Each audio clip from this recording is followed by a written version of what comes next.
This is the Godly Play story, The Mystery of Pentecost.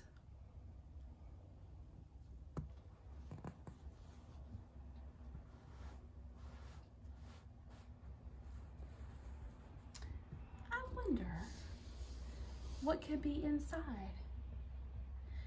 It looks kind of like a parable box, but it's not gold, it's red. It must be like a parable, yet not be a parable. I have an idea. Let's look inside the box.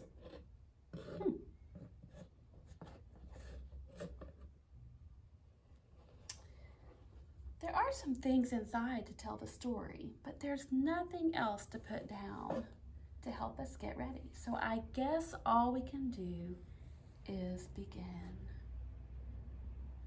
There once was a great tower. Everyone working on the tower spoke the same language as they worked together.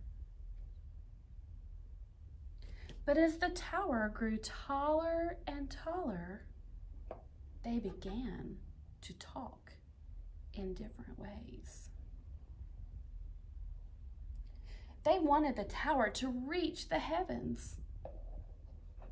They grew so proud of themselves that they began to think they were greater builders than God.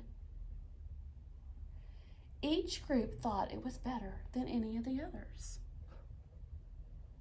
A huge noise replaced their talking, and it made no sense. Everyone was babbling, and soon the tower fell. So it was called the Tower of Babel. The language of the people of the earth was shattered and broke into pieces. Each one was beautiful, but it was only a piece of the old way of talking together.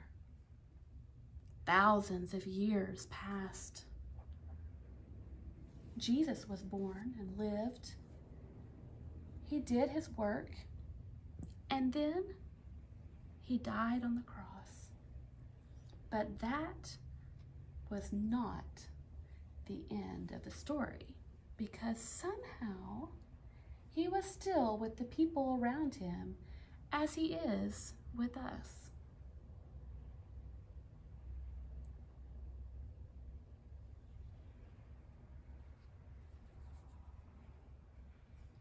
They kept seeing him, and they couldn't let him go.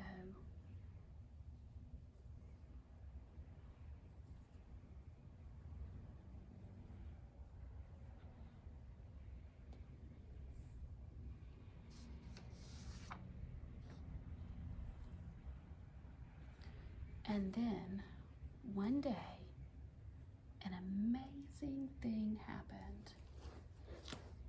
The disciples were in Jerusalem, and here they are. Peter, James, John, Andrew, Philip, Bartholomew, Matthew, Thomas, James the Less, Simon, and Jude. There are only 11 disciples because Judas had already died. So Jesus took them outside of Jerusalem to a mountain nearby called Olivet.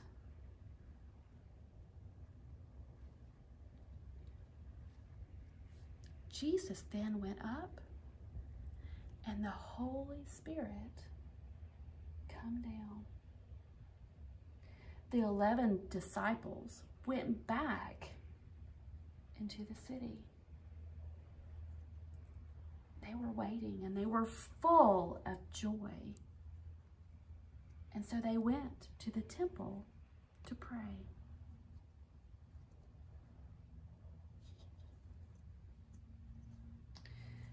They then went to the upper room, and with God's help, decided that Matthias would take Judas's place. On Sunday, the 12 were together again, and suddenly there was a sound like a mighty wind rushing in to be with them, and it was the Holy Spirit.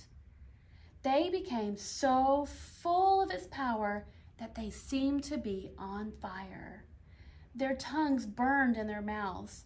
They ran down into the street to tell the story. They were so excited that people wondered what was going on. There were people there from many different countries, and they spoke many different languages. But everyone could understand what they were saying. Everyone could see that the 12 had come close to God, and God had come close to them in a new way. The disciples had become apostles. They went out into all the world to tell the story of Jesus and God's love. That was the first Christian Pentecost. But that is not the end of the story, because it is still happening.